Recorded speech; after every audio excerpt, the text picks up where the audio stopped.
자, 안녕하셨어요? 어,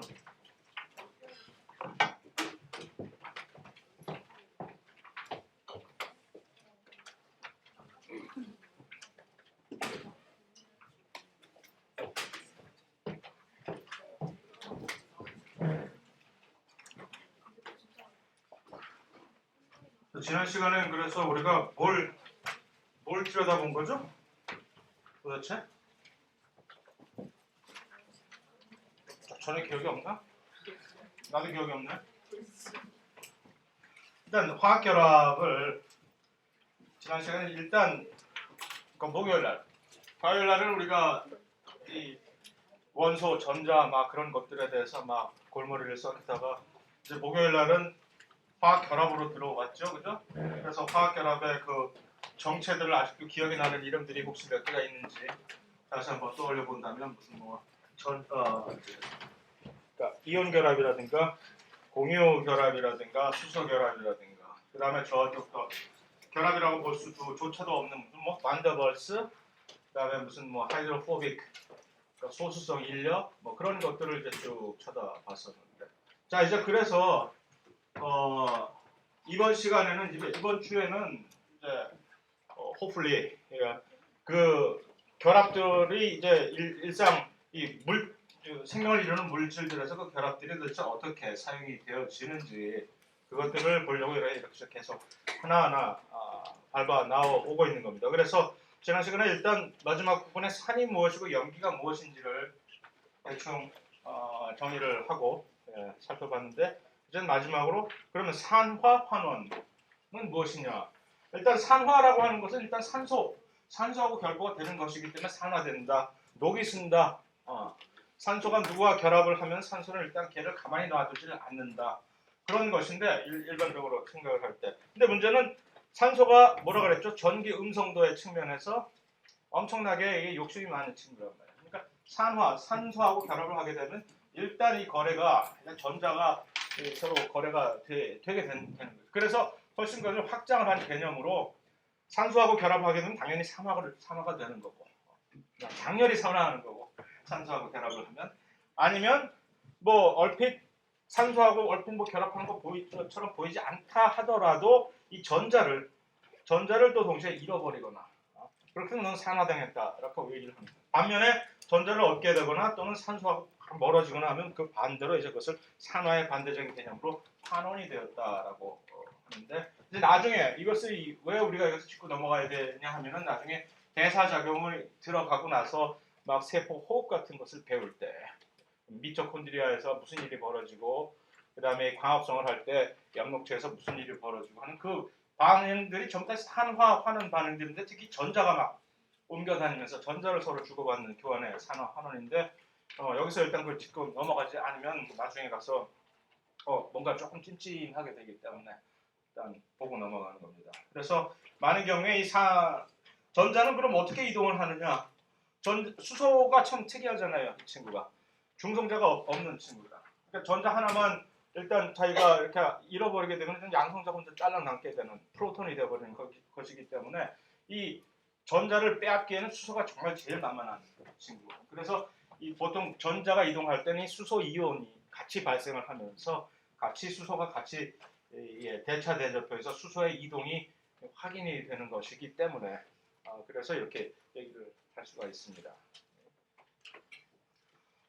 그래서 이제 탄소 같은 경우를 얘기를 볼 것 같으면 탄소가 어떤 식으로 이렇게 산화가 되는지 이제 여기서 탄소가 4개의 공유결합을 이룰 수 있다고 이제 우리가 지난 시간에 확인을 했잖아요. 그러면은 4개의 이 공유결합을 전부 지금 수소하고 결합을 하는데 이런 식으로 소진을 이 상태가 탄소의 경우에 탄소 한 이 원소당 보면 최대치로 지금 자기가 어떻게 된 거지 이건? 환원이 되어 있을까? 지금 산화가 되어 있을까? 이거?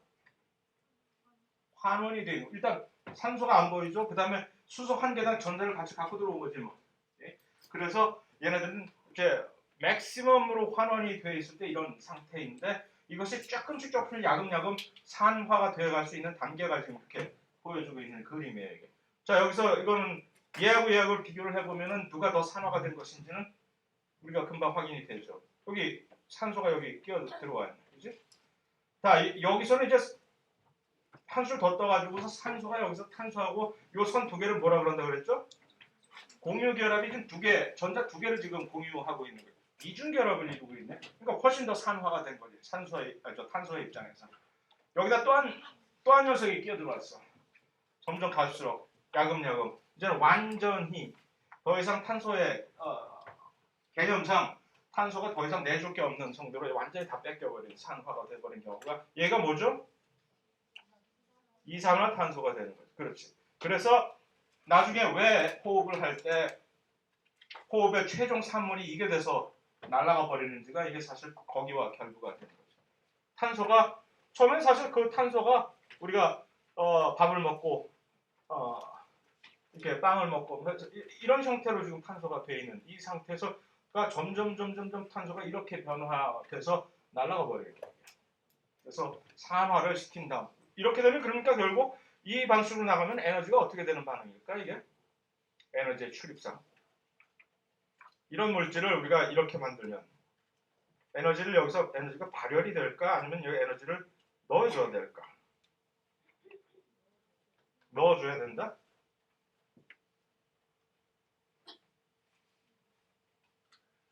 이게 좀 헷갈리면은 우리가 이거 왜 여기서 시작해서 이게 뭐라고 비유를 했죠? 제가 처음에 밥 아저씨예요 하고 나중에 호흡이 끝나고 나면 이렇게 나온다고 그랬죠. 우리가 호흡을 하는 이유죠? 이유가 뭐죠? 호흡. 왜 우리가 밥을 먹고 호흡을 하지? 이게 결부가 안 되는구나 아직. 밥과 이 호흡에 관한 이 연계가 안 되는 모양이구나. 아직. 그럼 나중에 가서 다시 연계를 시킵시다. 지금 너무 고문을 하지 않을 테니까. 산화가 돼서 일단은 지금은 일단 그러면은 저 답만 말씀드릴게요. 이 산화를 해서 점점 전자를 이렇게 뺏길수록 이쪽에서 에너지가 계속 이렇게 발열이 이렇게 저절로 발열 반응이 되는 거예요. 에너지가 발생하고 이 반대쪽으로 이산화탄소에서 이쪽으로 조금 더 탄소가 훨씬 더 다른 결합을 가진 쪽으로 옮기려고 이렇게 하면은 훨씬 더 에너지가 들어가야 되는 그런 반응이고 어쨌든 그러면 철 같은 경우도 철이 녹이 쓰는데 다 녹슨 철이라도 다 같은 철이 아니다라고 해서 그냥 이런 식으로 해서 철이 산소 하나하고만 결합할 수가 있으면은 이것은 환원이 되어 있는 철 입장에서 볼 때는 환원이 되어 있는 상태이고 철이 산소하고 훨씬 더 지금 많이 결합을 할 수 있는 일단 철 한 원소다. 그러면 이건 이 철 입장에서 훨씬 더 산화가 된 거죠. 산소하고 훨씬 더 많이 가까워졌잖아요. 산화가 된 거고. 그러면 이제 원자가가 왜 얘가 지금 리듀스가 됐냐고 환원을 우리말로는 환원이지만 영어로는 이게 리듀스잖아요. 이게 왜 리듀스야? 이게 지금 원자가가 지금 별이 3개잖아. 별이 아니라 플러스가 3개. 그 얘기는 원자가라고 하는 그 지난 시간에 배운 베일런스라고 하는 원자가가 지금 3개라는 플러스 3이라서 그래서 이 산소하고 이런 식으로 결합을 할 수 있는 이 대차 대조법 맞는 거거든. 산소는 보통 원자가가 마이너스 2이기 때문에 얘가 플러스 3이니까 3대 2로 결합을 하려면 어떻게 해야 돼? 얘는 둘이 오고 얘는 셋이 와야 3대 2로 결합하면 이게 딱 맞아떨어지는 그런 화학식이죠. 야, 큰일 났다. 이거 알아야 되는 거야 이거? 시험에? 아니지. 화학 시간에나 열심히 그거 하세요. 화학도 들을 거니까 여러분. 근데 이 경우는 지금 원자가 몇 가냐면은 철이 지금 플러스 3가였었는데 여기서는 뭐야? 산소가 아까 원자가가 마이너스 2라 그랬잖아요. 1대1로 좀 만나고 있다는 얘기는 얘는 겨우 플러스 2가라는 얘기지. 그치? 플러스 3에서 플러스 2로 좀 강등이 된 거지 하나가. 그래서 줄어들었다고 해서 리듀스라고 얘기를 하는 거거든요. 뭐 그런 이유까지 알 필요 없다? 그렇지 뭐 사실. 산화가 뭔지만 알면 되고 그 반대 현상이 환원이라고만 사실만 알면 되는 건데 왜 굳이 또 얘기를 비하인드 스토리를 얘기를 해서 복잡하게 만드느냐. 그게 내 취미 아니면 나의 큰 단점인 것 같아요. 자 거기까지가 이제 그래서 일단 오리엔테이션 생명의 이게 전부 그러니까 화학 결합을 이렇게 보여드렸어요. 화학 결합을 통해 가지고서 우리는 무엇을 구현을 할 수가 있죠? 왜 화학 결합을 지금 막 우리가 발견을 하는 거지? 그게 사실은 제일 중요한 그 골자지. 뭐 이런 미세한 그런 지식, 단편 지식을 배우는 화학 결합 왜 공부하는 거야 도대체 우리가?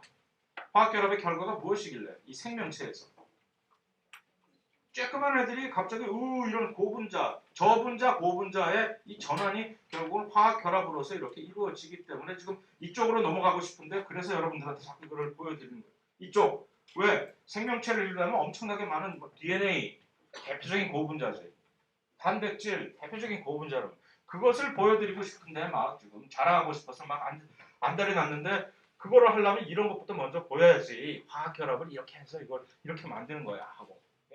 그래서 또 쓸데없는 얘기입니다.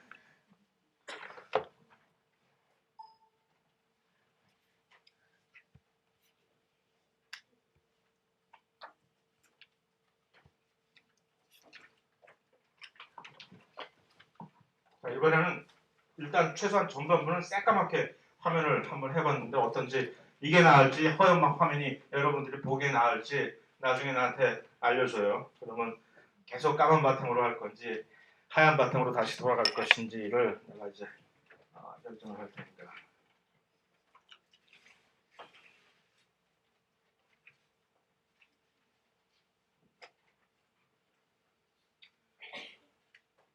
그래서 이제 유기화합물 결국 생명체 안에서만 발견을 할 수 있는 이 유기화합물.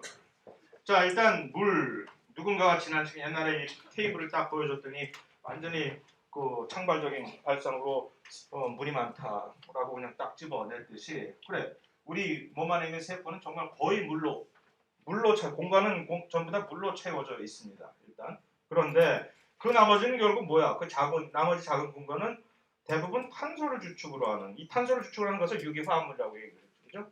그래서 왜 이것이 생명체 안에서 이렇게 탄소가 즐비하게 징그럽게 많으냐라고 생각을 해보면 탄소의 이성질 때문에 그런다는 것을 다시 한번 우리가 상기를 이미 다 이제는 너무 지겹도록 드는 상식이겠지만 탄소가 이런 식으로 마치 피라미드 비슷한 이런 기형, 기하학적인 도형의 제일 중심에 그래서 탄소를 중심으로 해서 A, B, C, D의 거리가 지금 전부 일정하게 똑같이 이렇게 3차원적인 입장에서 있으면서 각각의 이 선 하나, B로 가는 선 하나, C 선, 이 네 개의 굵은 선 요게 뭐를 뜻하는 거라고? 공유 결합을 지금 특히 공유 결합. 탄소는 이온 결합을 지금 못 하잖아요. 이 자기의 원자가가 최외곽 전자가 4개이기 때문에 이걸 어떻게 할 수도 없어. 이거 어쩌지? 이거 버릴 수도 없고 어떤 4개를 한꺼번에 끌어올 수도 없고 하기 때문에 그러니까 같이 쓰자라고. 이 공유 결합이 4개를 이런 식으로 이루거든. 탄소를 위치 정주강구해서 얘가 딱 이렇게 4개를 전부 다 똑같이 A에도 누가 하나 와 있고 B에도 누군가 와서 결합을 하고 있고 C에 D 이런 식으로 전부 결합을 하고 있으면 A, B, C, D의 정체는 누구든지 상관없죠. 탄소 또 다른 탄소일 수도 있고 여기에 산소일 수도 있고 뭐 수소일 수도 있고 지멋대로 아무나 와 공유결합할 수 있는 친구면 누구든지 환영해서 이 4개를 동시에 공유결합을 이런 식으로 하면서 이렇게 놓으면 탄소가 어떻게 되냐면 여기가 지가 이 결합을 마음대로 마치 우리 놀이동산에서 뭐 돌아가듯이 막 지가 돌릴 수 있어요. 이걸 회전을 시키면서 나는 행복하다 하면서 이렇게 막 빙글빙글 돌아가게 할 수가 있는 그런 구조를 갖고 있기 때문에 얘가 이러면 계속 나갈 수가 있다는 얘기죠. 여기도 이 위로도 가고 밑으로도 가고 해서 탄소가 계속 똑같은 방식으로의 이러한 공유 결합을 계속 반복을 함으로써 그러면 탄소가 여기에서 이런 식으로 여러 다른 친구들을 이제 초대해서 이 탄소가 예를 들어서 400개, 5만 개, 5만 개, 무슨 100만 개까지도 쭉 나갈 수가 있다는 얘기 아니에요.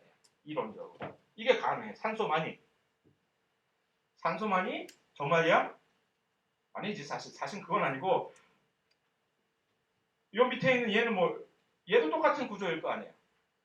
그러니까 주기율표라는 것이 이렇게 가면 요 밑에 요 컬럼들이 전부 다 똑같이 이 최외곽 전자라는 걸 이렇게 같이 똑같이 보여주는 거기 때문에 그럼 탄소가 그런 식으로 4개의 그런 공유 결합을 막 할 수 있다면 요 밑에 있는 SI라고 하는 이 규소라고 하는 요 원소도 역시 똑같은 일을 할 수가 있다는 얘기입니다. 그래서 사실 많은 약간 오래 전에는 많은 생화학자들이 이거 혹시 가능성 이거 안 될까? 왜? 혹시 지구는 아니지만 또 다른 변에서는 혹시 이런 게 가능하지 않을까 막 생각을 해보고 왜 안 되지? 되잖아 이거 하는 식으로 어쩌면 될 수도 있지. 이걸로 사실 이루어진 어떤 새로운 방식의 유기화합물 합성생물학의 측면에서 만들 수도 있겠지. 어쨌든 그런 성질에 의해서 다 이게 지배가 된다는 얘기입니다. 그래서 또 쓸데없는 얘기를 여기 결부시켜서 하나 하자면 요 밑에 있는 요거 AS라고 하는 요 원소는 뭐냐면 한국말로 이름이 비소라고 뭐 전부 다 잘들 하네 왜 이렇게 화학과 전공들이 꽤 많네. 비소라고 하는 이 원소인데 얘는 인하고 그러면 성질이 같겠죠? 그죠? 일단 바로 인, 피 요 인의 바로 밑에 지금 아래층에 사는 애니까 그래서 인 하면은 우리가 주로 어디에서 발견할 수가 있죠?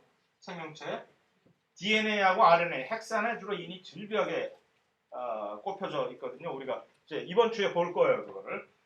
그런데 그래서 한 5년 전인가 4, 5년 전쯤에 정말로 나사에서 어떤 큰 정말 해프닝이 일어났었어요. 나사에서 갑자기 이 미국 항공우주국 이 나사라는 건 알죠, 전부들. 그래서 아주 큰 중대 발표를 하겠다고 기자들한테. 근데 얼핏 기자들한테 살짝 이렇게 뭐야 무슨 얘기야 조금 알려줘봐 그랬을 때 살짝 힌트를 준 게 이게 새로운 방식의 생명체에 관한 얘기야라고 살짝 띄웠기 때문에 기자들은 나사에서 외계 생명체를 드디어 발견했다. 그래서 이건 큰 중대 발표다. 딱 했는데 그게 아니라 꼭 뚜껑을 열고 보니까 지구상에서 이 인이 아니라 비소를 자기 유전 정보 안에 이렇게 자기 핵산에 비소를 꼽아 넣어가지고서 이렇게 쓰고 있는 새로운 이 세균이 발견이 됐다라고 그런 아주 정말 획기적인 발표를 한 거죠. 그 새로운 세균의 이름은 그래서 G, F, A, J 뭐 이렇게 뭐 비슷한 거였을 거예요. 비슷한 거 이게 뭐냐면은 F가 요 발견자의 이름 이니셜이에요. 펠리사라는 여성이었는데 여성 과학자. 나사에서 살고 있는 나사에서 계약직으로 일하고 있던 펠리사라고 하는 여성 과학자였었는데, 그러니까 이 자기가 그것을 발견하고서 이 유타주에 가면 별의별 이상한 연못이 많거든요. 비소로 완전히 가득 덮여 있는 이상한 연못. 그러니까 아무도 못 살지. 이게 얼마나 독성 물질인데. 근데 거기에서 아주 창고를 하고 있는 세균을 자기가 이제 채취를 해낸 거지. 그럼 얘는 이게 그러고 안에 보니까 걔네들 그 DNA 안에 이게 전부 지금 들어가 있더라고요. 그래서 그러면 드디어 DNA에 인이 안 들어가고 비소가 들어간 생명체를 난 발견을 했다. 그리고 이름을 짓기를 이 Give Felisa a Job이라고 하는 그런 스트레인을 이렇게 딱 한 거예요. 나에게 드디어 나도 이제 더 이상 비정규직 계약직 탈퇴하고 드디어 어디 가서 나도 이제 칼텍 같은 데 가서 이제 교수님 한번 해보겠구나 하고 딱 사이언스에 당연히 대서특필이 되는 거지 이거. 그러면서 사이언스에서 코멘트가 이 스트레인의 이름을 이 여성은 이렇게 Give Felisa a Job이라고 이렇게 했는데 당연히 이 펠리사는 곧 잡을 잡게 될 것이다. 근데 불행하게도 그 과학의 뭐라 그랬지? 재현성. 언제나 그 재현성의 문제. 그러니까 당장 듣다 같이 사람들이 전부 여기 재현을 이거 아닌데? 이거 좀 잘못된 오염을 가지고 이렇게. 그러니까 이 Give Felisa a Job 스트레인조차도 이 세균조차도 사실은 DNA는 인을 가지고 있는데 불행하게도 워낙 그 안에서 살려고 적응을 하다 보니까 그 주위에 완전히 이 비소로 코팅이 될 식으로 오염이 돼 있었기 때문에 그걸 잘못 분석이 되고 불행하게도 아마 계속 나사에서 일하고 있거나 아니면 나사조차도 쫓겨났을 수도 있는데 그래서 어쨌든 이런 식으로 이 가능성에 언제나 이것을 열어둔단 말이에요. 왜 사람들이 이것을 주목을 하게 됐느냐? 전부들 바보들이 아닌데 나사에 사는 사람들도 왜 비소가 하나의 생명에 있는 DNA의 대신 물질 왜냐하면 인과 비소가 똑같은 가능성이 있기 때문에 그런 방식으로 탄소와 규소도 이렇게 가능성이 사실은 이론적으로는 사실 이렇게 열려 있다는 그런 얘기가 되는 거예요. 결국은 포인트는 뭐야? 결국 다 물질이라는 게 물질의 그 화학적인 성질에 의해서 지금 오묘한 이 모든 생명 현상이 최소한 걷겁되기 위해서 내가 영원히 차마 없다고라고는 내가 얘기는 못하겠지만 너무 그건 실망스러운 일이기 때문에 생명체가 하지만 그래서 밖에서 볼 때만큼은 이런 식으로 모든 물질이다라는 얘기면서 그래서 탄소가 이런 별의별 기묘한 현상으로 자기가 다 모습을 바꿔가지고 이렇게 등장을 한단 말이에요. 심지어 이런 식으로 꼬리를 물고 이 원형 고리 모양의 구조도 이렇게 이룬다라는 그런 얘기고 이것을 누구 화학자가 이거 꿈에서 이거 보고서 이런 식으로 될 수 있다는 것을 만들어냈다는 아주 유명한 얘기가 있잖아요. 화학자 이름이 켈큘레라고 하는 화학자가 벤젠 이게 벤젠에 지금 벤젠을 고리를 화학 구조를 보여주는 것인데 도대체 이게 감이 안 잡히는 벤젠은 분명히 탄소가 6개 있는데 이 6개가 도대체 왜 이런 형상을 보이지 현상을 그래서 잠을 자고 있는데 갑자기 뱀이 자기 머리를 꼬리를 물고 이렇게 뺑글뺑글 돌고 있는 걸 보고 아 이렇게 혹시 하면서 그래서 처음으로 유명한 벤젠을 처음으로 밝혀낸 사람이라는 그런 얘기서부터 오늘은 완전히 옛날 얘기로만 완전 덮을 예정인가 보지 그건 아니고 워낙 이 지금 파트가 상당히 복잡하고 딱딱하고 그래요. 알면 참 좋은 알아야만 사실 되고 정말 생명과학을 전공을 하려면 알아야 되는 분야이긴 하지만 이게 참 딱딱하니까 그래서 자꾸 어떻게 해서든지 달래보려고 지금 이러는 건데 결국은 이 고분자 물질을 이렇게 만들기 위해서 탄소가 제일 적합하다라는 얘기예요. 고분자 물질을 만들기 위해서는 그런 얘기로. 그래서 이 고분자 물질 얼마나 좋아요 이런 거. 탄소 없으면 이게 되겠어요? 그다음 이런 거.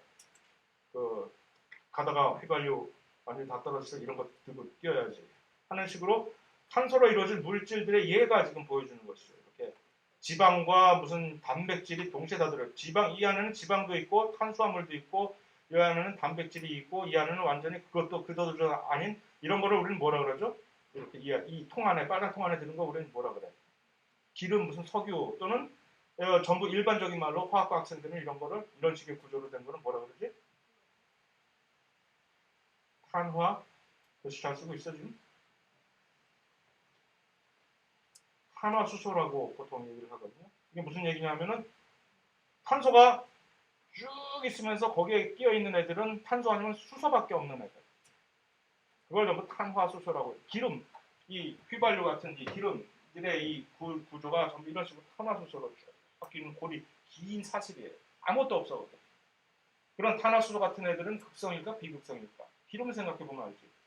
비극성이겠지. 왜 비극성이지?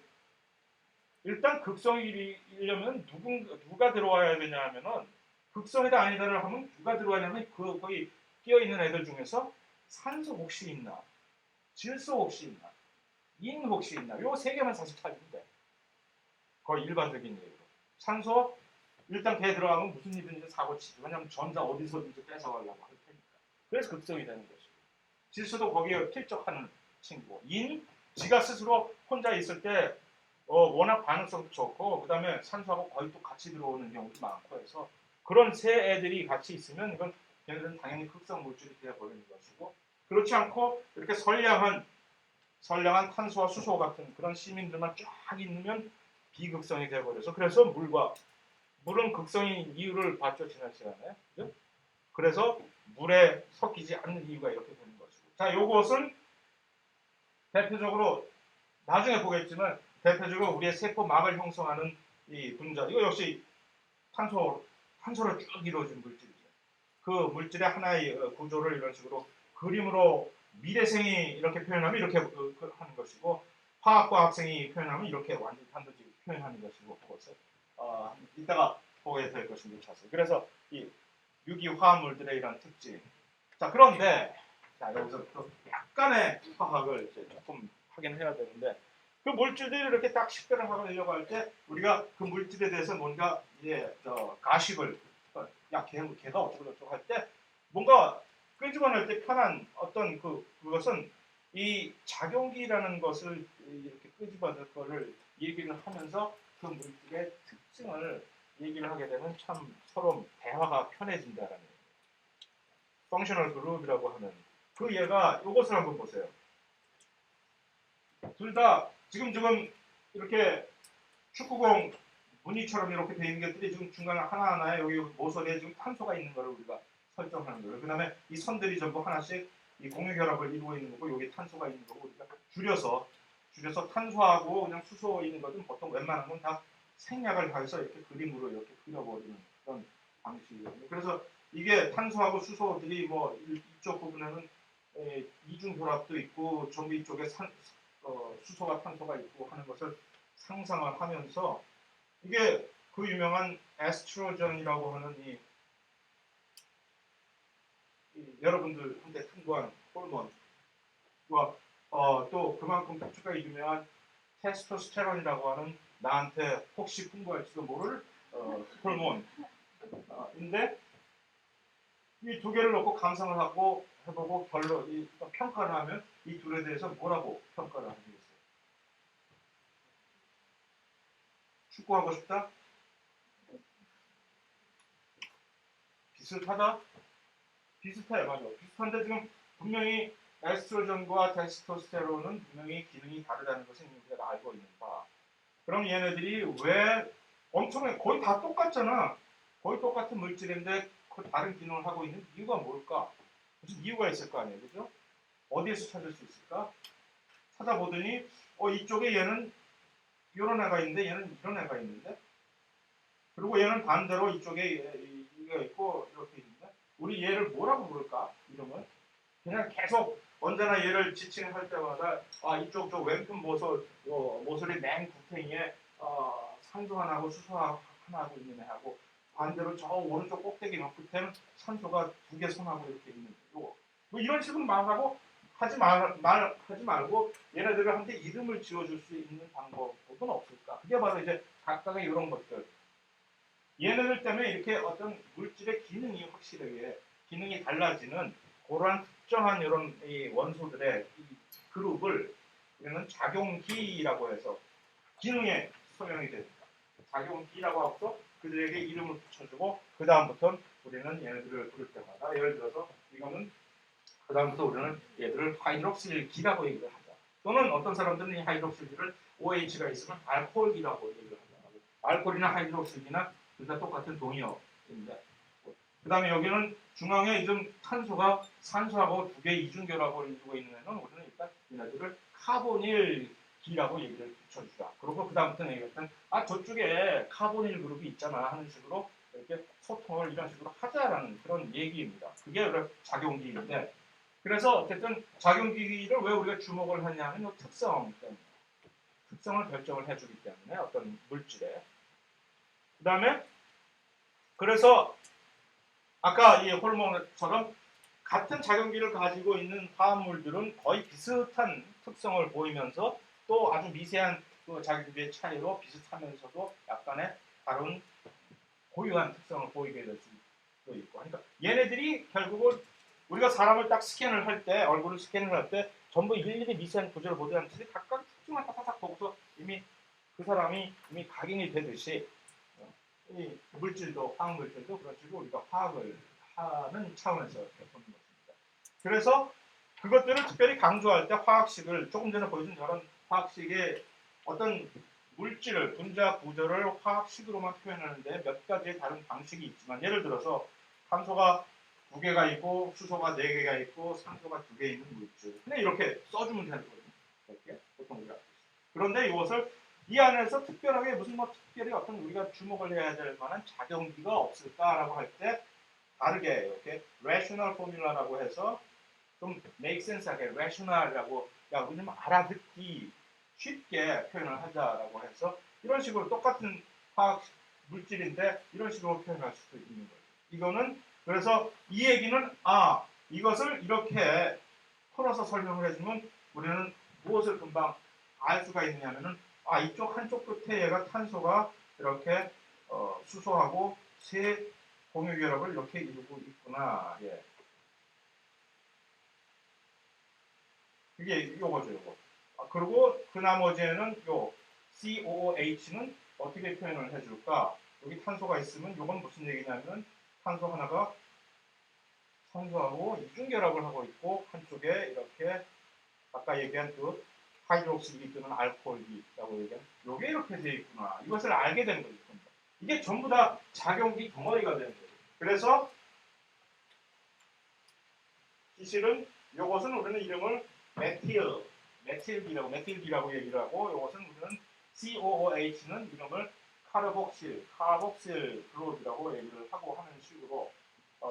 그래서 이거 다 외워야 되는 거야? 절대 아니고, 다만 이렇게 가다 보면은 계속 보다 보면은 그냥 저절로 COH 카복실기 이게 외워지지 않을 수가 없게 돼 있어요, 여러분들. 가다 보면. 하지만 그것을 일부러 따로 특별히 나 못 외웠는데 이거 시험 좀 이따가 5분 후에 봐야 되는데 이거 굳이 외우고 들어가야 된다. 절대 그건 아니고. 그래서 대표적인 몇 개 중요한 그런 식의 이러한 작용기들이 여기 이렇게 여러분들 책에도 나와 있고, 이것은 조금 더 의미 있는 표현 방식으로 해서 이것을 이렇게 다시 정리를 해봤습니다. 그래서 이 아까 얘기한 요거 OH 하나만 딸랑 있을 때 보통 이것은 하이드록실 그룹이라고 하거나 아니면 또는 알코올이라고 얘기를 하고, 왜냐면 에탄올, 메탄올이 전부 다 이런 식으로 되어 있거든요. 에탄올은 CH3CH2OH, 메탄올은 CH2OH 뭐 하는 식으로 이렇게 전부 알코올이 끝에 붙어 있을 때는 요 OH 하이드록실기가 붙어 있어서 되는 것이기 때문에 하이드록실기 또는 알코올기 또는 책에서 볼 수 있듯이 훨씬 더 옛날 그 클래시컬한 기법으로 수산화기 하는 방식도 있어요. 뭐 어쨌든 간에 영어로 따로 이렇게 구분을 한다는 얘기고. 메틸기 아까 봤고. 자, 아까 탄소가 이중결합을 산소하고 하고 있으면 이름이 카보닐이라고 했는데 그게 두 가지 종류가 따로 있습니다.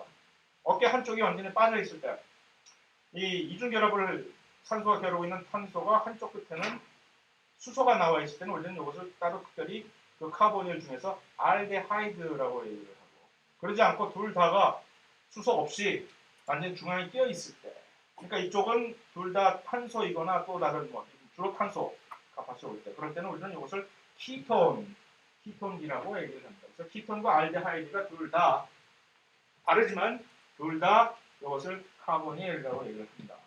자, 좀 전에 봤던 카복실이 나왔죠. 카복실은 산소 이중 결합인데 이쪽에서 여기서 다시 또 아까 그 하이드록실기 비슷하게 여기에 같이 오면 우리는 전부 이것을 통틀어서 전체적으로 카복실기라고 한다. 그런데 여기서 조금 중요한 것이, 이건 중요한 거죠. 카복실기를 설명하는 이 그림에서 왜 두 개의 버전이 지금 나와 있지? 이 두 개의 버전을 차이를 식별하고 이 두 개가 같이 카복실기라는 이름 하에 같이 둘 다 이렇게 내가 진짜 카복실이라고 하는 것이 나와서 이렇게 버젓이 있는 이유를 설명을 하십시오. 응? 수소가 한쪽은 있고 없네? 그죠? 근데 둘 다 카복실기라네? 무슨 소리야? 둘 중에 하나가 잘못된 건가? 그럼 뭐야 이거?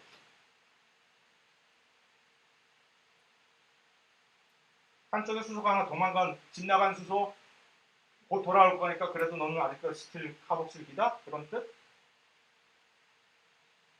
왜 이럴까 이거? 자, 우리는 지금 생명체를 다루고 있는 이 작용기를 보는 이유도 결국 생명체 안에 있는 물질을 이렇게 파악을 하기 위해서 작용기를 공부하는 것인데, 아까 뭐라 그랬지? 생명체는 거의 대부분이 뭘로 차 있다고? 물로 차 있어. 그러면 얘를 지금 물에 집어넣었을 때, 자, 이것이 일단 산일까 염기일까를 먼저 그러니까 결정을 하셔야 돼요. 딱 봤을 때 이러한 분자 구조를 가지고 있는 이 녀석은 산일까 염기일까? 카복실기를 가지고 있는 물질 대표적인 것을 떠올리기만 하면 이게 산인지 염기인지 금방 알 수가 있어요. 이거 뭘까? 집에서 여러분들 전부 다 가지고 있는 식초, 초산이거든요. 이게 초산, 카복실기. 그러면 산이라는 얘기는 산의 개념은 자고로 산이란 대제 기운과 요게 금방 떨어져 나와. 물에 집어넣으면 얘가 금방 집 나가는 성질을 가지고 있는 애가 산이라는 얘기죠. 그래서 그래서 요 산이 물 안에서 수용액 상태에서 카복실기를 보게 되면 이런 형태로 볼 일은 여러분들이 거의 없다, 살아생전에. 거의 대부분 여기서 이런 형태로 보게 된다는 그것을 강조하기 위해서 이미 수소는 집 나간 후에 이 형태를 보여줍니다. 그래서 지난 시간에 대부분의 모든 산성 물질은 생명체 안에서 이 마이너스 네거티브 이온을 차지를 띄고 있다는 얘기를 한 것이 바로 이런 얘기입니다. 산은 이미 다 수소를 떨려 보내고 나서 전자 하나 짜려 남아 있기 때문에. 자, 요거는 뭘까 그럼? 아미노기라고 하는 것인데 요거 역시 또 그렇잖아요. 그지? 그럼 이제 똑같은 질문을 내가 할 것이라는 것을 예상하고 답은 이미 여러분들이 가지고 있는 거예요. 이것은 산인가 염기인가? 염기네. 그지? 왜냐?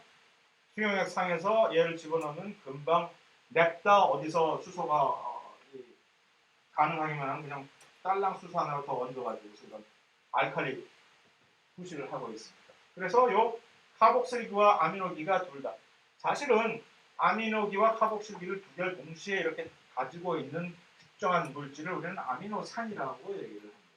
그 아미노산이 쭉 모여가지고서 단백질을 만들어내는 거예요.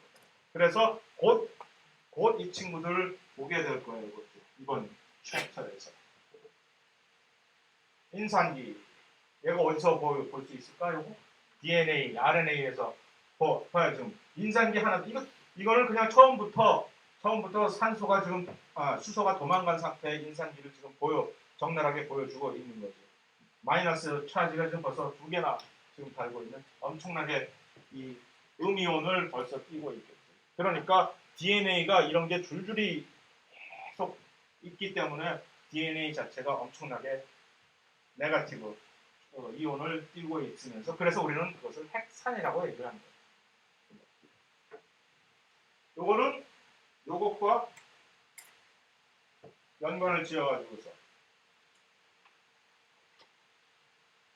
요거 대신에 얘가 지금 들어와 있는 거거든요. OH 보통 OH가 아까 얘기한 알코올 또는 이 하이드록실기인데 대신에 산소 대신에 나 좀 들어가면 안 돼 하고 얘 S가 누구지? 황이 들어. 산소와 황의 주기율표에서 확인해 보면 얘가 왜 안 들어갈 수밖에 없는지를 금방 이해를 하실 거예요. 같이 들어가도 별 아무 문제가 없는 애거든.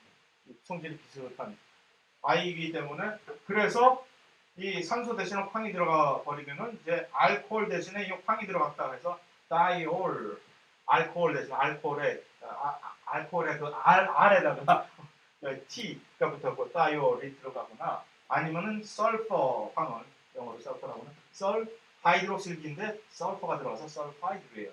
하는 얘기인데 이거 역시 생명체 안에서는 요것을 가지고 있는 요 작용기가 엄청나게 중요한 부시를 하기 때문에 이것은 잠깐 다시 곧 보게 될 테니까 이 친구를 그래서 잠시 주머니 속에 넣어두시기 바랍니다. 자,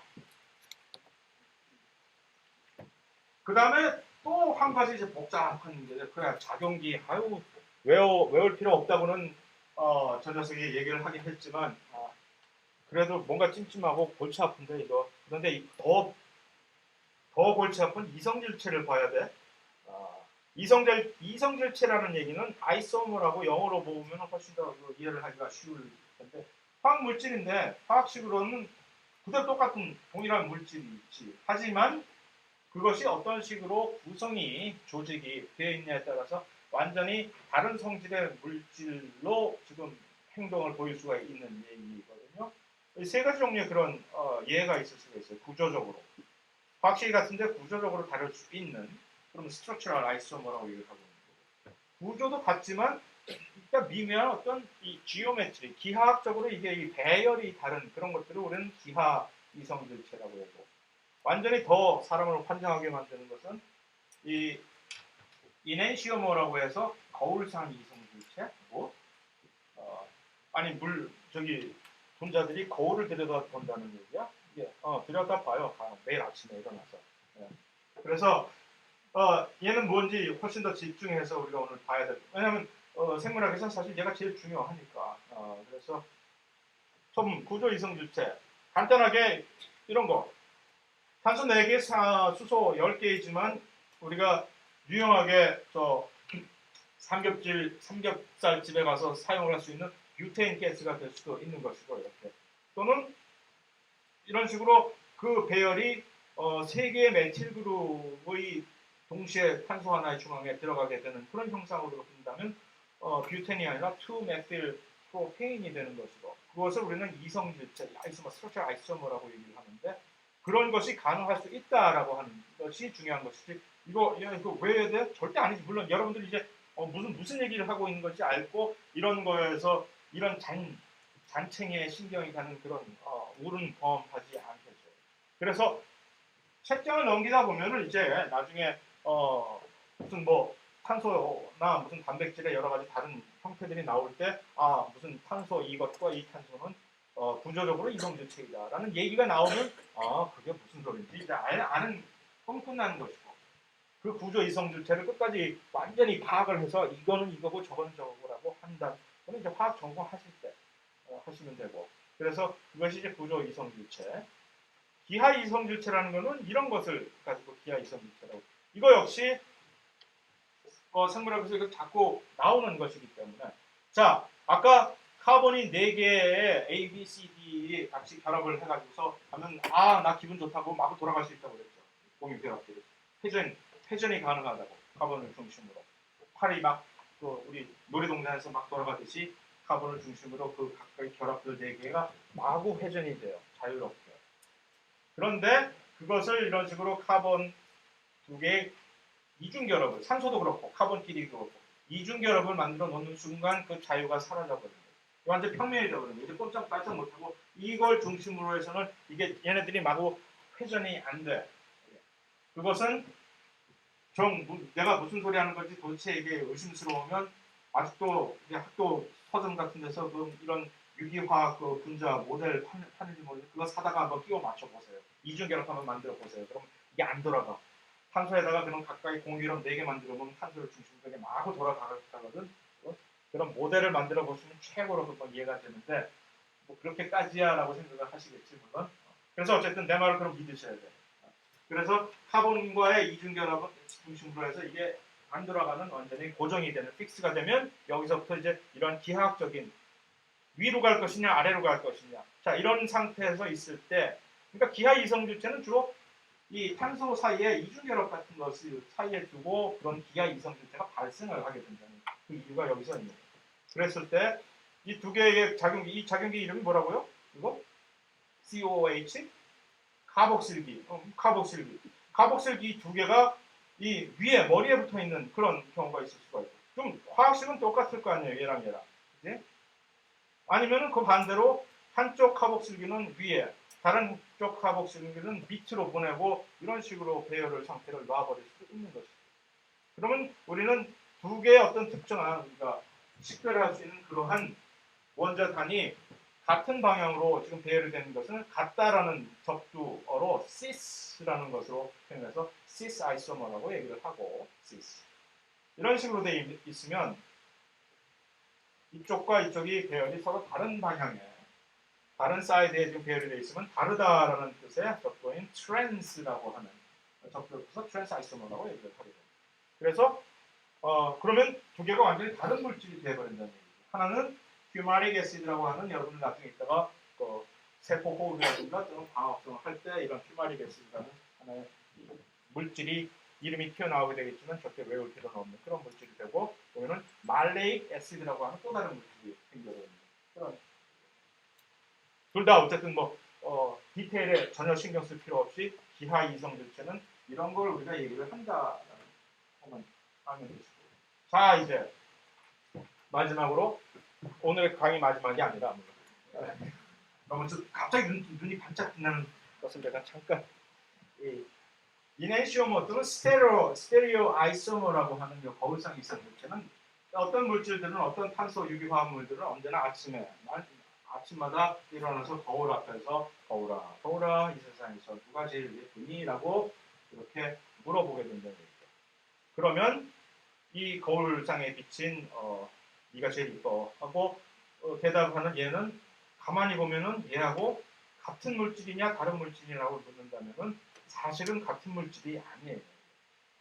거울을 비춰갖고 거울에 비친 이 모습, 뭐냐면 탄소를 중심으로 해서 4방향에 각각의 지금 다른 물질들이 이렇게 결합을 이루고 있는데, 이것을 이렇게 거울에 비친 상태를 다시 투영을 시켜서 겹쳐보려고 하세요. 슈퍼, 영어로는 이것을 슈퍼 임포즈라고 하는데 무슨 얘기냐면 이거 왼손과 오른손을 이렇게 겹치려고 해보세요. 안 겹쳐지지. 그렇게 맞대고 거울 앞에 맞대지 말고 기도하듯이 이게 똑같은 방향으로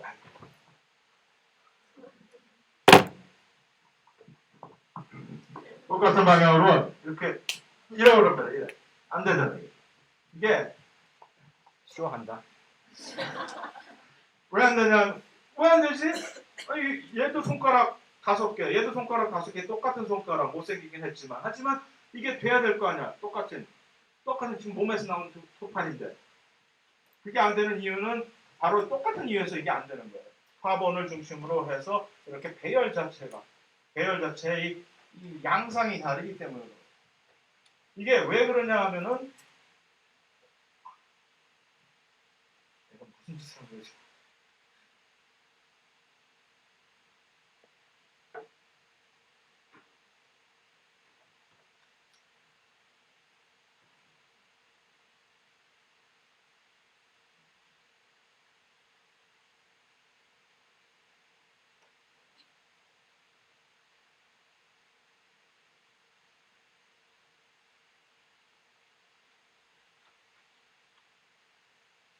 이 두 물질은 분명히 이게 탄소 중심으로 해서 이 위쪽에 이것과 이쪽이 지금 서로가 이쪽 반대 방향으로 각자의 이 메틸 그룹과 지금 요 NH 아미노 그룹이 서로 반대 방향으로 지금 이렇게 들어가 있어서 같이 붙어 있게 되는 거거든요. 그렇기 때문에 이게 서로 겹치지가 않는 것이고 이 두 개가 서로 다른 물질이고 그것을 어떻게 확인할 수가 있느냐면은 여기다가 요런 물질과 요런 물질을 이 물질에다가 예를 들어서 편광을 라이트를 이제 빛을 이렇게 쬐게 되면 그냥 보통 빛은 가시광선 이런 빛은 파동이 여기저기서 막 이렇게 오기 때문에 식별을 할 수가 없지만 한쪽 방향으로만 이동하는 이 파동을 가진 편광을 만들어 가지고서 필터를 쬐면 광을 그렇게 만들 수가 있거든요. 그러면 얘가 이렇게 회전을 하는 게 한쪽 방향으로 특별한 방향으로 회전을 이렇게 빛을 굴절을 시키면서 회전을 하는 게 이게 형상을 보이거든요. 그러면 이 똑같은 물질이라 하더라도 이런 식으로 거울상 이성질체들은 한 타입의 거울상 이성질체는 오른손 나선 방향으로 이렇게 돌아가고 또 다른 것은 왼손 나선 방향으로 돌아가서 하나는 D형 그런 식으로 돌아가는 물질을 D형 아이소머라고 얘기하고 한쪽은 L형, O형 없네 얘가 L이 들어가야지 L형이 이렇게 들어가게 되는 그런 거예요. 그래서 이 D형과 L형은 원래 라틴어에서 오른손 덱스트로 하고 왼손 레버 그리고 거기서 나오는 것인데 그런 것만 알아두고 이제 그러면 그 다음부터 설명을 했으니까 무엇만 알면 되느냐? L형과 D형이 있다는 것만 알면 돼요. L형, D형 얘기를 할 때 그것은 거울상 이성질체를 얘기를 하는 것입니다. 거기까지만. 왜냐하면은 그게 지금 왜냐하면은 왜냐하면이 아니라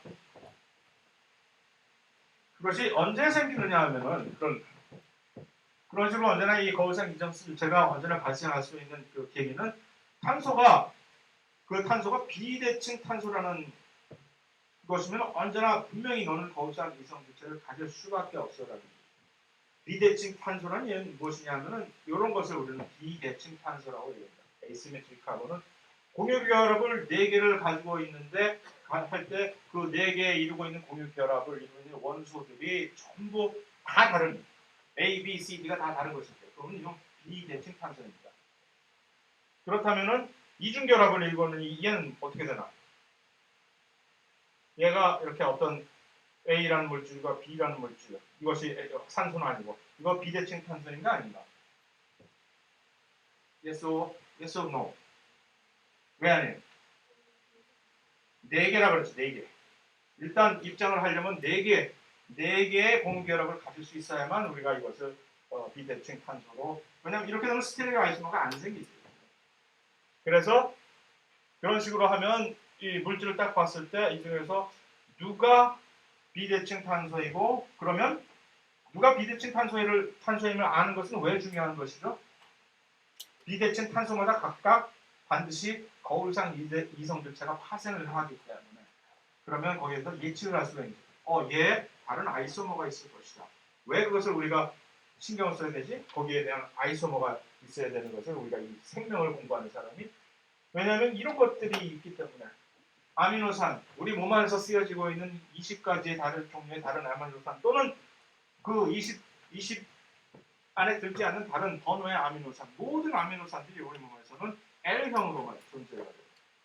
D도 있는데 분명히 세상에는 D 아미노산도 존재를 하는데 희한하게도 생명체 안에서 사람 몸뿐만이 아니라 세균이건 뭐가 됐든 간에 모든 생명체 안에서 발견되는 이 대사작용에 참여를 하는 아미노산은 L형. 반대로 슈가 같은 당, 탄수화물들은 전부 D형 탄수화물들만 존재해요. 이거 왜 이런 거지 도대체? 왜 이렇게 서로 각각의 편식을 하지? D형, D든 L은 차별하지 말고 써야지 같은 물질인데. 이거 효소가 워낙 이것이 보수적이기 때문에 효소라는 것은 뭐냐면 구조, 어떤 특정한 구조를 마치 열쇠가 열쇠 고리를 특별하게 인식을 해서 열 수 있듯이 효소가 기질을 딱 잡아서 어떤 반응을 일으킬 수 있는 것도 바로 그런 원리이거든요. 정확하게 뭐가 맞아떨어지지 않는 그들 간의 반응이 일어날 수가 없는 것인데 이만큼 L형과 D형의 구조가 똑같아 보이지만 그런 식으로 다르기 때문에 내가 효소인 나로서는 L형만 인식해오기 시작하면 그 다음부터는 D형을 인식을 할 수가 없는 그런 구조가 되어버립니다. 그래서 아미노산들을 대사작용에 참여하는 모든 효소들은 어쩌다 보니까 전부 L아미노산들만 가지고 놀다 보니까 그 다음부터 계속 이렇게 되는 것이고 반대로 이 탄수화물들을 물던 그 효소들은 전부 이런 식의 D형만 하기 때문에 우리가 그러면 어떤 물질이 L형인지 D형인지를 아는 것은 그런 이유 때문에 중요하게 되는 거죠. 이게 이 물질을 내가 먹었을 때 이게 이 안에서 이게 대사작용이 되겠나 안 되겠나 하는 게 여기서 파악이 되어버리죠. 식물을 예를 들어서 굶겨 죽이는 방법 간단해. 자, 그래서 조직 배양을 하는 식물을 그냥 똑같이 이 당분을 주면서도 굶겨 죽이려면은 포도당 D형 글루코스, 포도당을 원래 주는 대신에 L형 글루코스를 거기다 자 많이 먹고 잘 자라라 하고 하면 욕하냐? 굶어 죽어요 금방.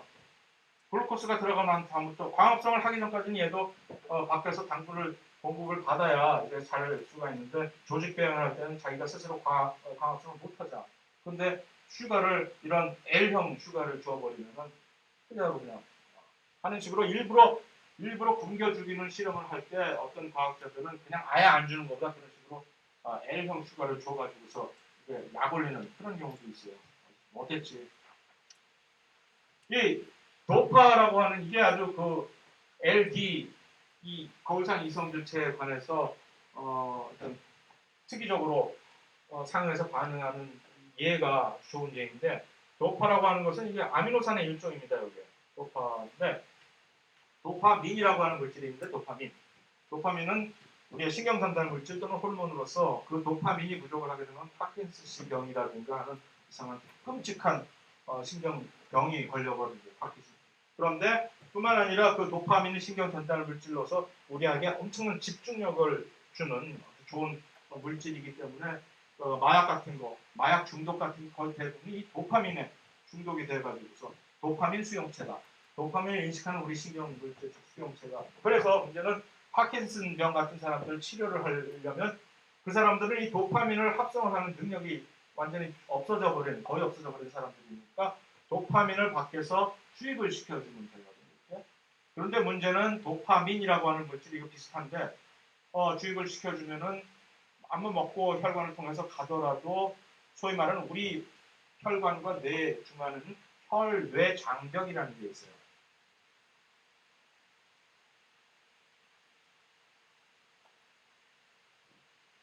아무나 못 들어가요. 엄청나게 차단막을 치고서 이렇게 해서 웬만한 물질은 그 혈뇌 장벽을 뚫고 들어가지 못해서 뇌로 공급이 안 되는 거죠. 이거 어떻게 해? 그러니까 그것을 뚫고 들어갈 수 있는 물질이 도파인데 이걸 하면 그 안에서 도파를 시작으로 해서 도파민으로 합성을 해서 이제 하는데 문제는 자, 이 L과 D 둘 중에 어느 걸 주입을 시켜야 될까?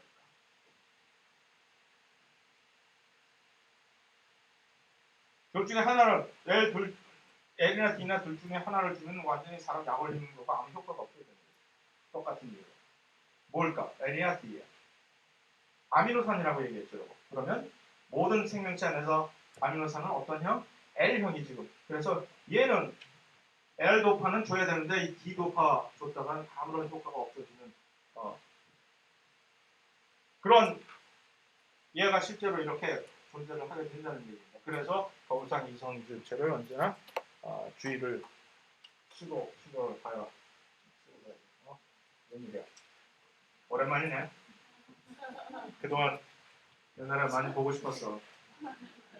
이때가 사실 개콘의 전성기였지 않나 한다. 이 이후로는 완전히 요즘 개콘이 너무 재미없어져가지고. 자, 생명을 구성하는 네 가지 고분자 물질을 이제 우리가 하나하나 쳐다보려고 무슨 작용기니 무슨 거울상 이성질체니 하는 또 미리 복선을 깔은 것입니다. 이 네 가지가 지금 고분자, 매크로몰레큘러서 대표적인 애는 요거밖에 없지 사실. 있는데 자, 김준현 선생님께서 대표하는 이 물질은 무엇일까? 지방. 그럴 줄 알았다. 그래, 나 뚱뚱하다. 아니거든요. 내가 보기에는 이 김준현 선생은 오히려 탄수화물을 대표를 하지 않을까, 탄수화물의 지금 홍보대사가 아닐까 싶은데, 왜냐하면은 일단 등치가 탄수화물이 그 등치를 고분자 물질을 만드는데 엄청나게 훨씬 더 큰 등치의 고분자 물질을 만들 수가 있고, 그 다음에 김준현이 이렇게 된 이유도 사실은 지방을 많이 먹어서 그런 건 아니고 탄수화물 아마 많이 먹어서 그렇게 된 거야. 자, 얘는 누굴까? 단백질. 왜요? 어유 근육. 허경환이 또 그렇게 또 인식이 돼 있네. 아니에요. 내가 생각하기에 얘는 지방이에요. 왜냐하면 지방이야말로 고분자 물질 중에서 가장 사이즈가 작은. 이 친구의 언제나 이 화두는 언제나 그거잖아. 근육이 여기 와서 근육 자랑하지 않았잖아. 여기서 맨날 작다는 걸로 자기가 푸념을 했었잖아요. 어쨌든 지방은 그런 식으로 고분자 물질에서 가장 이 중합체, 이걸 가장 작은 사이즈밖에 못 만들어내는 그런 특징이 있고. 그럼 얘가 누굴까? 자, 그럼 탄수화물, 지방, 그 다음에 또 뭐가 있죠? 단백질하고 핵산인데, 그럼 둘 중에 하나네? 쉬워지네, 이제 점점. 상구가, 너는 누구를 홍보? 순서가 보통 탄수화물, 지방, 단백질, 핵산 이렇게 나가요, 보통. 그래서 이걸 일부러 뽑아왔어. 얘가 왜 단백질이야? 키가 커서? 키는 얘도 크네. 나는 턱별하거든.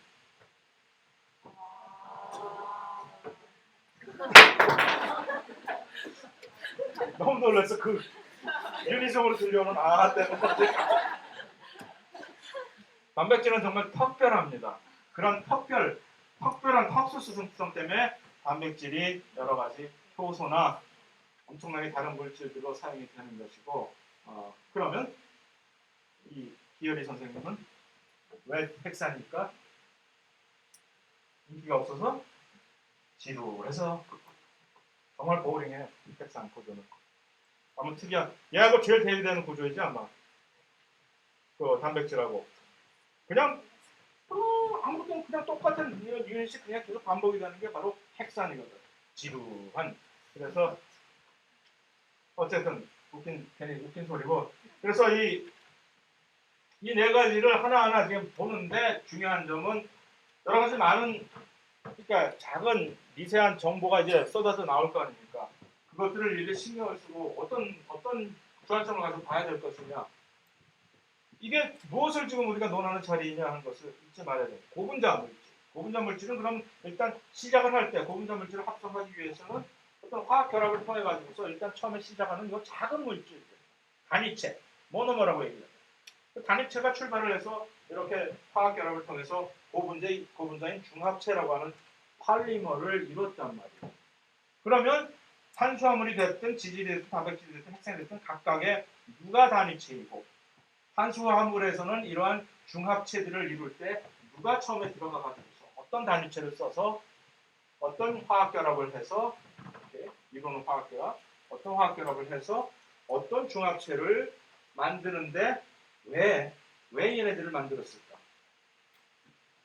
이것들을 이렇게 각 섹션마다 계속 다시 돌아가서 그것을 다시 되묻고 하면은 이제 정리가 딱 되는 그런 순서로 하는 것이 최대로 도움이 되는 그런 학습 방법이 아닐까라는 생각이 듭니다.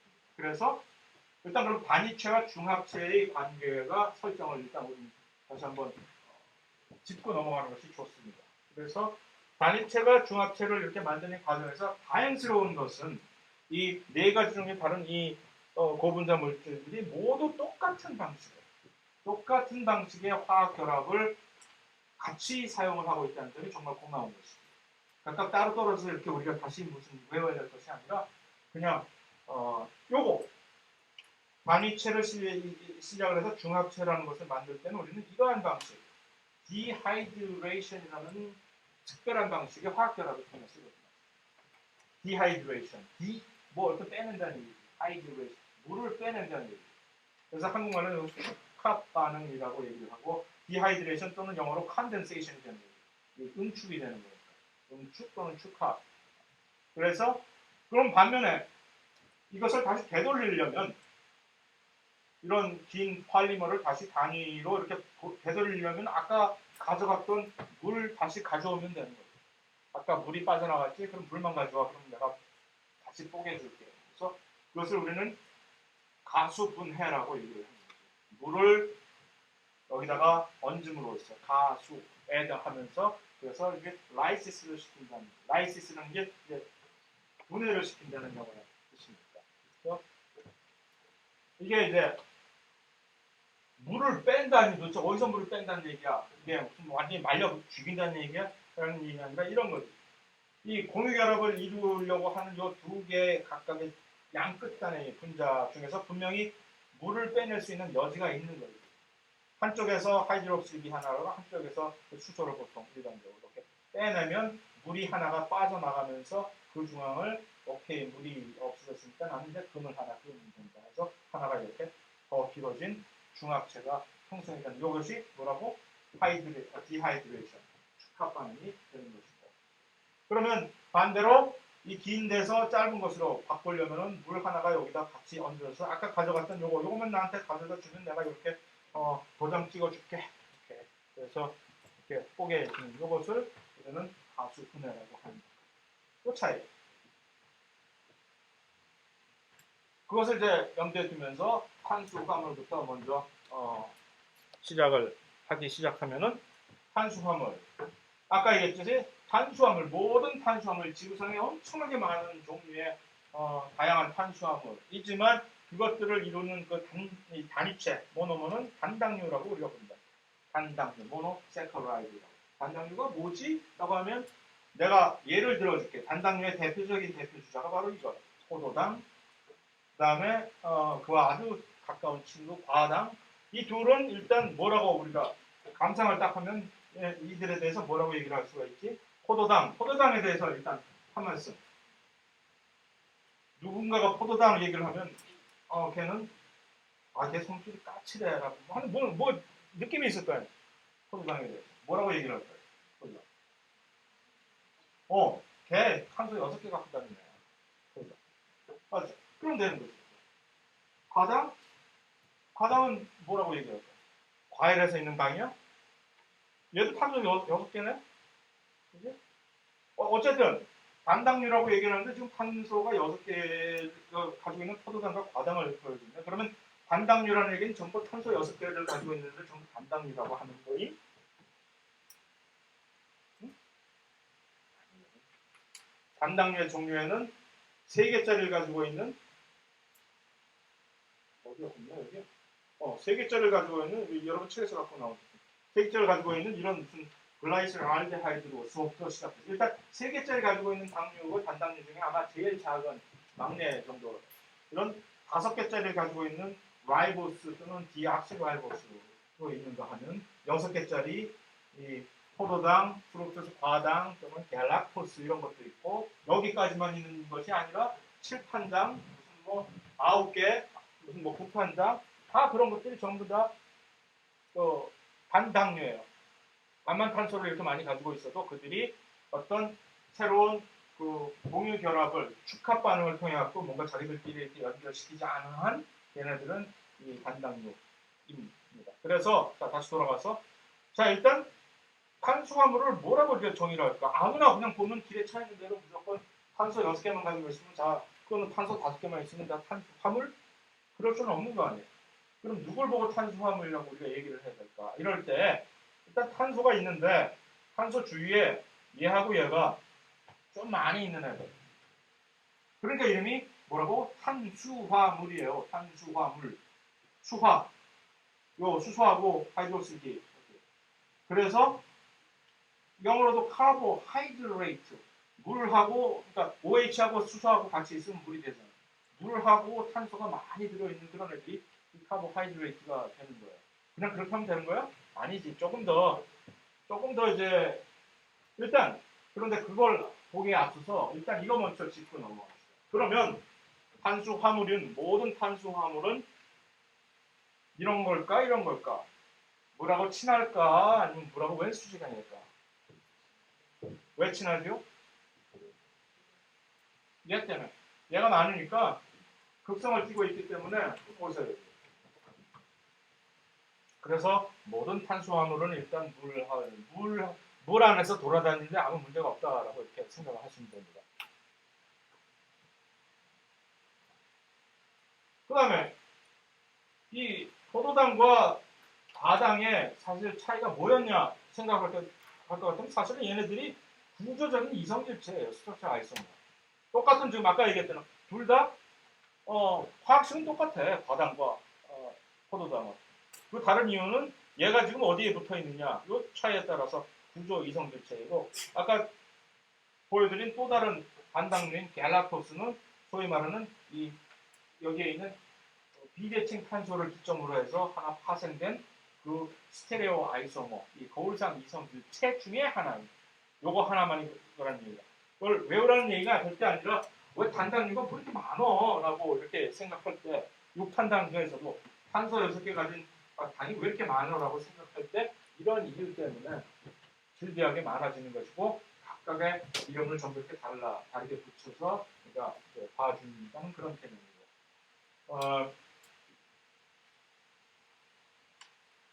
거기 그걸 내가 빼놓은 모양이네. 탄수화물을 정의할 때 이거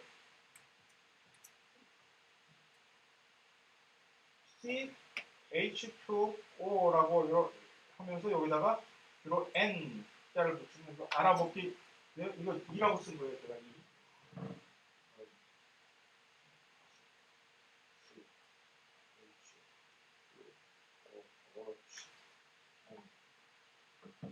이게 모든 탄수화물, 모든 단당류들을 대표적으로 이렇게 일반적으로 표현하는 하나의 화학식이 될 수가 있어요. 여기 N에다가 탄소 개수만 집어넣으면은 그대로. 그러니까 포도당 할 때 보통 우리가 C6H12O6 할 수 있는 이유는 여기다 N에다가 여기다 6을 대입하면 이게 이렇게 되어버리죠. 그래서 이게 모든 것들이 그런 식으로 그것이 탄수화물이 되는 것이고 뭐 중요한 건 아니고 절대로 시험에 외울 필요가 없는 그런 것이거든요. 일단. 그래서 그것이 이제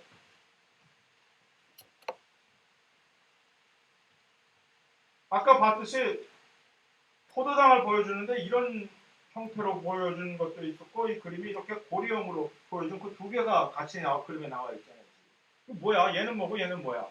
그냥 가만히 있으면 저절로 지가 알아서 이렇게 스스로 이렇게 자기 스스로 꼬리를 물어가지고 이런 식으로 고리형으로 변화를 해버리는 작용을 알아서 해버리기 때문에 그래서 그런데 사실은 거의 대부분은 이제 물에서 이런 형태가 훨씬 더 안정적이기 때문에 포도당의 그림이 이렇게 나와 있는 것이 이렇게 그냥 긴 사슬 형태로 나와 있는 것보다 훨씬 더 많이 보게 될 그런 것입니다.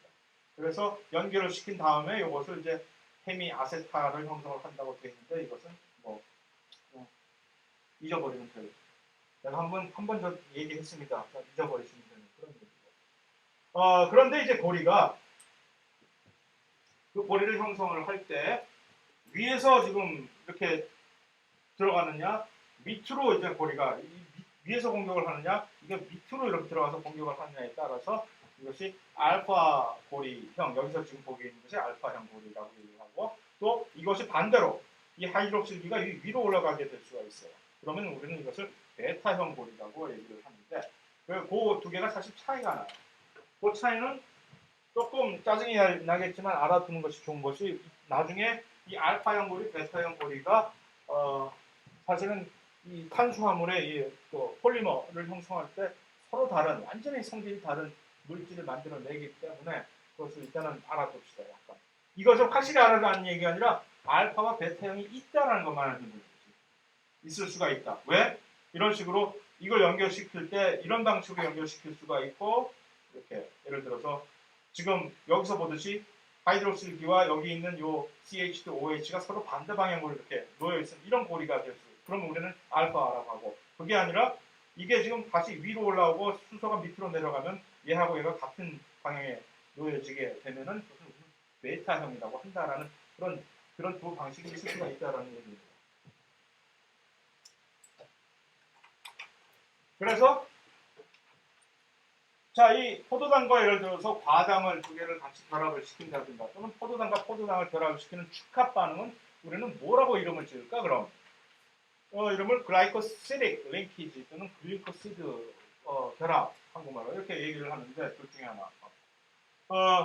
그래서 아까 그 결합을 할 때 누가 참여를 하느냐를 얘기를 하기 위해서 한쪽은 헤미아세탈, 한쪽은 알코올이 참여한다는 것을 얘기를 하기 위해서 얘기한 건데 이거 사실 전혀 몰라도 되는 거니까 괜히 신경 쓰지 말라는 얘기였고 결국 문제는 둘 쪽에서 물 하나를 빼내면 되는 거야 무조건.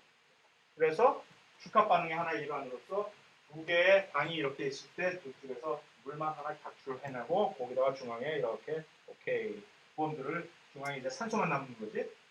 물이 하나가 빠지면 중앙에 연결하고 두 개 다 OH니까.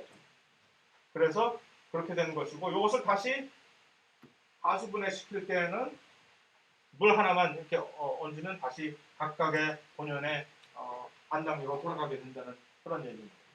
오케이. 제 방송이 나오네. 그래서 그럴 때 이것이 아까 얘기한 그 알파형, 베타형 결합이 생길 수가 있게 된다는 얘기입니다. 알파형과 베타형의 차이는 쉽게 어떻게 우리가 구분을 지을 수 있냐면은 자, 요 알파 링키지와 베타 링키지의 차이를 여러분 직접 먼저 파악을 해보세요. 둘 다 똑같은 지금 화학식을 가지고 있긴 하지만 알파 결합이라고 하는 식으로 된 이 두 개의 반당류, 베타 링키지로 생긴 두 개의 반당류 뭐가 다르지?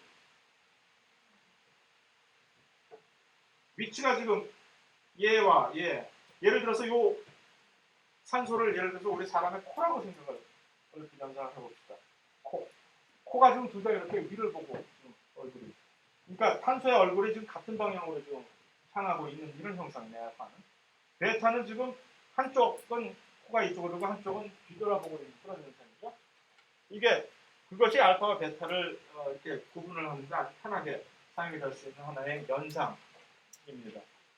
그래서 이것으로만 이렇게 연결이 되어 있는 그러니까 포도당을 이런 식으로 알파 링키지로만 계속 줄줄이 연결하면 우리는 포도당을 관찰할 때 어떻게 포도당이 보냐면 전부 포도당이 당신을 보고 있는 거죠. 포도당 이렇게. 그런데 베타 링키지를만 사용해가지고 포도당 이렇게 연결하면은 포도당 이렇게 얘네들이 각자 포도당 물질들이 이렇게 번갈아 가면서 얼터네이트 하면서 이렇게 되어 있는 이거 중요한 거예요 이게.